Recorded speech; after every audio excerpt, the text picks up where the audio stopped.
T20 world cup లో south ఆఫ్రికాకు తిరుగు లేకుండా పోయింది. ఓటమి లేని జట్టుగా కొనసాగుతోంది. గ్రూప్ దశలో విజయాల మూత మోగించిన సౌత్ ఆఫ్రికా సూపర్ 8 దశలోనూ చెలరేగిపోయింది.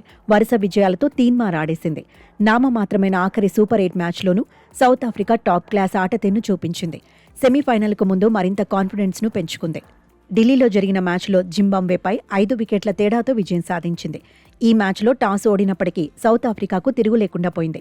తొలుత బ్యాటింగ్ చేసిన జింబాబ్వేను 153 పరుగులకు పరిమితం చేసింది.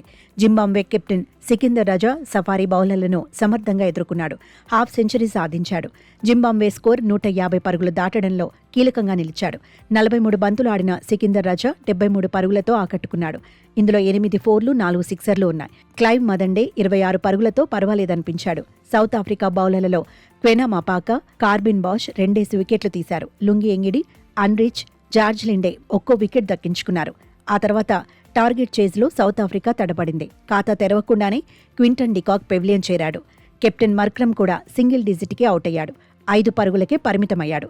దీంతో సౌత్ ఆఫ్రికా 14 పరుగులకే ఓపెనర్ల వికెట్లు కోల్పోయింది. ఈ దశలో రికెల్టన్, డెవాల్ బ్రెవిస్ అటాక్ చేశారు. అయితే 3వ వికెట్కు 29 పరుగులు జోడించాక రికెల్టన్ పెవిలియన్ చేరాడు. రికెల్టన్ 22 బంతుల్లో 31 పరుగులు సాధించాడు. ఆ తర్వాత డేవిడ్ మిల్లర్తో కలిసి డెవాల్ బ్రెవిస్ దూకుడు కొనసాగించాడు.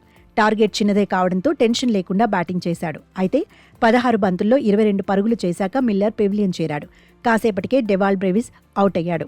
డెవాల్ బ్రెవిస్ 18 బంతుల్లో 42 పరుగులు సాధించాడు. ఇందులో 2 ఫోర్లు 4 సిక్సర్లు ఉన్నాయి. 233కు పైగా స్ట్రైక్ రేట్తో డెవాల్ బ్రెవిస్ కట్టిపడేశాడు. ఆ తర్వాత ట్రిస్టన్ స్టబ్స్, జార్జ్ లిండే మరో వికెట్ పడకుండా ఆడేశారు. జింబాబ్వే బౌలర్లను ఆత్మవిశ్వాసంతో ఎదుర్కొన్నారు. దీంతో మరో 13 బంతులు ఉండగానే సౌత్ ఆఫ్రికా విజయం సాధించింది. 5 వికెట్ల తేడాతో గెలిచింది. జార్జ్ లిండే 30, ట్రిస్టన్ స్టబ్స్ 21 పరుగులతో నాటౌట్గా ఉన్నారు.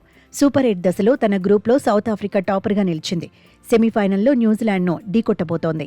ఈ సెమీస్ 4న కోల్కతాలో జరగబోతోంది.